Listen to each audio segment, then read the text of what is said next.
शांताकारं भुजंगशयनं पद्मनाभं सुरेशं विश्वाधारं गगनसदृशं मेघवर्णं शुभांगं लक्ष्मीकान्तं कमलनयनं योगिभिध्यानगम्यं वन्दे विष्णुभवभयहरं सर्वलोकैकनाथं। मंगलम भगवान विष्णु मंगलम गरुड़ध्वज मंगलम पुंडरीकाक्ष मंगलाय तनोहरि। ओम नमो भगवते वासुदेवाय। आज का दिन आप सभी के लिए मंगलमय हो। आइए सुनते हैं अधिक मास कथा का अध्याय 16। श्री नारायण बोले, हे महाप्राज्ञ, हे नारद, वाल्मीकि ऋषि ने जो परम अद्भुत चरित्र दृढ़धनवा राजा से कहा, उस चरित्र को मैं कहता हूं, सुनो। वाल्मीकि ऋषि बोले, हे दृढ़धनवा, हे महाराज, हमारे वचन को सुनिए। गरुड़ जी ने केशव भगवान की आज्ञा से इस प्रकार ब्राह्मण श्रेष्ठ से कहा। गरुड़ जी बोले, हे द्विज श्रेष्ठ, तुमको 7 जन्म तक पुत्र का सुख नहीं है। यह जो वचन हरि भगवान ने कहा, सो इस समय तुमको वैसा ही है। फिर भी कृपा से स्वामी की आज्ञा पाकर मैं तुमको पुत्र दूंगा। हे तपोधन, हमारे अंश से तुमको पुत्र होगा। जिस पुत्र से गौतमी के साथ तुम मनोरथ को प्राप्त करोगे, किंतु उस पुत्र से होने वाला दुख तुम दोनों को अवश्य होगा। हे द्विज शार्दूल, तुम धन्य हो जो तुम्हारी बुद्धि हरि भगवान में हुई। हरि भक्ति सकाम हो अथवा निष्काम हो, हरि भगवान को दोनों ही प्रिय है। मनुष्यों का शरीर जल के बुदबुद के समान क्षण में नाश होने वाला है। उस शरीर को प्राप्त कर जो हृदय में हरि के चरणों का चिंतन करता है, वह धन्य है। इस अत्यंत दुस्तर संसार से तारने वाले हरि भगवान के अलावा दूसरा और कोई नहीं है। यह हरि भगवान की कृपा से मैंने तुमको पुत्र दिया है।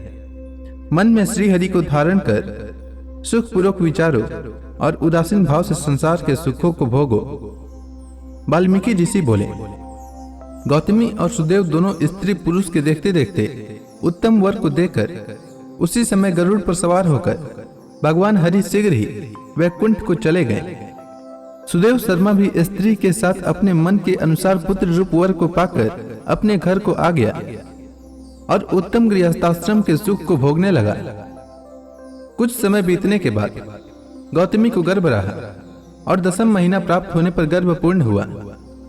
प्रसूति काल आने पर गौतमी ने उत्तम पुत्र पैदा किया और पुत्र के होने पर सुदेव शर्मा बहुत प्रसन्न हुआ।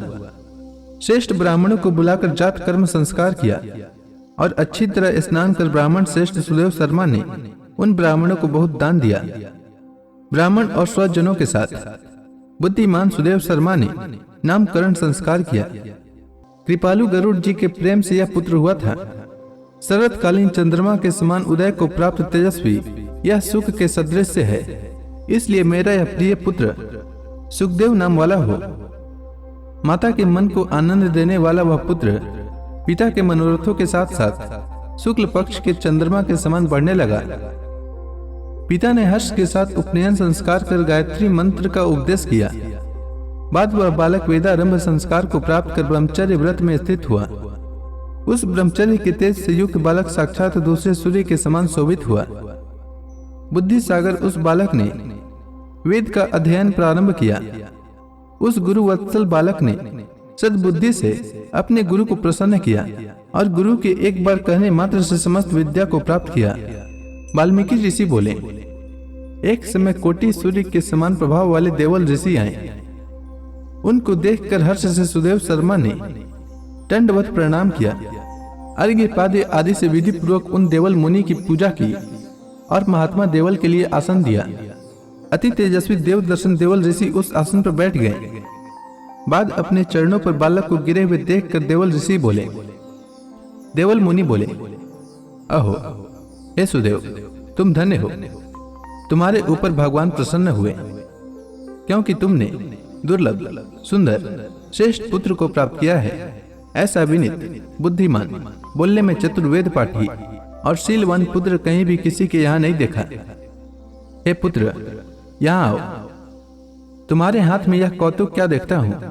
सुंदर छत्र, 2 चामर, यव रेखा के साथ कमल, जानू तक लटकने वाले हाथी के सूंड के समान ये तुम्हारे हाथ, कान तक फैले हुए विशाल नेत्र, शरीर गोल आकार का, त्रिवली से युक्त पेट है।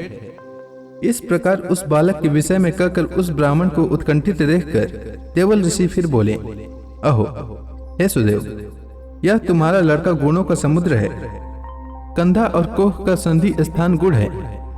शंख के समान उतार चढ़ाव युक्त गला वाला, चिक्कन टेढ़े सिर के बाल वाला, ऊंची छाती, लंबी गर्दन, बराबर कान, बैल के समान कंधा, इस तरह समस्त लक्षणों से युक्त यह पुत्र श्रेष्ठ भाग्य का निधि है। एक ही बहुत बड़ा दोष है जिससे सब व्यर्थ हो गया। इस प्रकार कहकर सिर कांपते हुए दीर्घ श्वास लेकर देवल मुनि बोले, प्रथम आयु की परीक्षा करना, बाद लक्षणों को कहना चाहिए। आयु से हीन बालक के लक्षणों से क्या प्रयोजन है? हे सुदेव, यह तुम्हारा लड़का 12वें वर्ष में डूबकर मर जाएगा। इससे तुम मन में शोक नहीं करना। अवश्य होने वाला निसंदेह होकर ही रहता है। मरणासन को औषध देने के समान उसकी कोई प्रतिक्रिया नहीं है। वाल्मीकि मुनि बोले।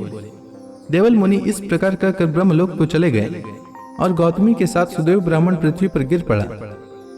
पृथ्वी पर पड़ा हुआ देवल ऋषि के कहे हुए वचनों को स्मरण कर चिरकाल तक विलाप करने लगा। बाद उसकी स्त्री गौतमी धैर्य धारण करते हुए पुत्र को अपनी गोद में लेकर प्रथम प्रेम से पुत्र का मुख चुंबन कर बाद अपने पति से बोली। गौतमी बोली, हे द्विजराज, होने वाली वस्तु से भय नहीं करना चाहिए। जो नहीं होने वाला है वह कभी नहीं होगा, और जो होने वाला है वह होकर रहेगा। क्या राजा नल, रामचंद्र और युधिष्ठिर दुख को प्राप्त नहीं हुए? राजा बलि भी बंधन को प्राप्त हुआ, यादव नाश को प्राप्त हुए, हिरण्याक्ष कठिन वध को प्राप्त हुआ, वृत्रासुर भी मृत्यु को प्राप्त हुआ, शस्त्रार्जुन का सिर काटा गया, रावण के भी उसी तरह सिर काटे गए। हे मुने, भगवान रामचंद्र भी वन में जानकी के विरह को प्राप्त हुए, राजर्षि परीक्षित भी ब्राह्मण से मृत्यु को प्राप्त हुए। हे मुनीश्वर, इस प्रकार जो होने वाला है वह अवश्य होता है। इसलिए हे नाथ, उठिए और सनातन हरि भगवान का भजन करिए, जो समस्त जीवों के रक्षक हैं और मोक्ष पद को देने वाले हैं। वाल्मीकि ऋषि बोले।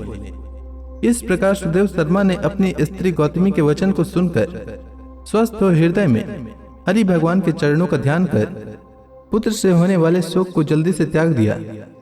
तो इसी के साथ यह अध्याय समाप्त हुआ। इसके आगे की कथा मैं कल के अध्याय में सुनाऊंगा। तब तक के लिए भगवान हरि का नाम लेते रहें। तो प्रेम से बोलिए भगवान विष्णु की जय, श्री कृष्ण भगवान की जय, समस्त देवी देवताओं की जय।